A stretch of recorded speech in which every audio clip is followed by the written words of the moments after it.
আফগানিস্তানের বর্তমান সরকারকে বন্ধু হিসেবে আখ্যায়িত করেছেন ভ্লাদিমির পুতিন।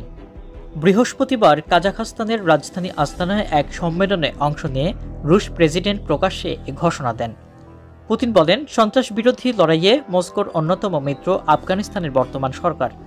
2003 সাল থেকে আফগানিস্তানের বর্তমান ক্ষমতাসীন দলকে নিষিদ্ধ সংগঠনের তালিকাভুক্ত করা হলেও ধীরে ধীরে তাদের সঙ্গে সুসম্পর্ক গড়ে তোলে রাশিয়া।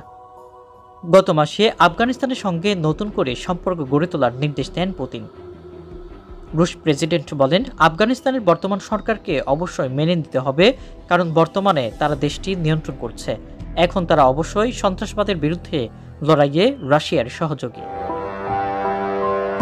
যুক্তরাষ্ট্র সহ পশ্চিমা সামরিক বাহিনীর বিদায়ের পর 2021 সালে আফগানিস্তানের ক্ষমতা পরিবর্তন হয়। এরপর ইসলামিক আইনের কঠোর বিধিবিধান কার্যকর করে বর্তমান ক্ষমতাসীন গোষ্ঠী। পুতিন বলেন, আফগানের বর্তমান সরকার কিছু দায়িত্ব গ্রহণ করলেও এখনও এমন অনেক সমস্যা রয়েছে যা সমাধানের জন্য দেশের ভেতর ও আন্তর্জাতিক সম্প্রদায়ের ক্রমাগত মনোযোগ দেওয়া প্রয়োজন। আমি নিশ্চিত যে আফগানিস্তানের সবকিছুই স্থিতিশীল করতে আগ্রহী দেশটির বর্তমান সরকার। এদিকে যুক্তরাষ্ট্র ও ইসরায়েলের সঙ্গে রাশিয়ার নতুন করে উত্তেজনা তৈরি হয়েছে। ইসরায়েল ইউক্রেনকে প্যাট্রিয়ট ক্ষেপণাস্ত্র দেওয়ার ইঙ্গিত দেওয়ায় এই উত্তেজনা তৈরি হয়েছে। মূলত 30 বছরের বেশি সময় আগে যুক্তরাষ্ট্রের কাছ থেকে 8টি প্যাট্রিয়ট ক্ষেপণাস্ত্র প্রতিরক্ষা সিস্টেম কিনেছিল ইসরায়েল। এই সিস্টেমগুলোর সবই M901 PAC-2 ব্যাটারি মডেলের, কিন্তু গত এপ্রিল মাসে ইসরায়েলের প্রতিরক্ষা মন্ত্রণালয়ের ঘোষণা দেয়, পুরনো হয়ে যাওয়ায় এই সমরাস্ত্রগুলো তারা আর ব্যবহার করবে না।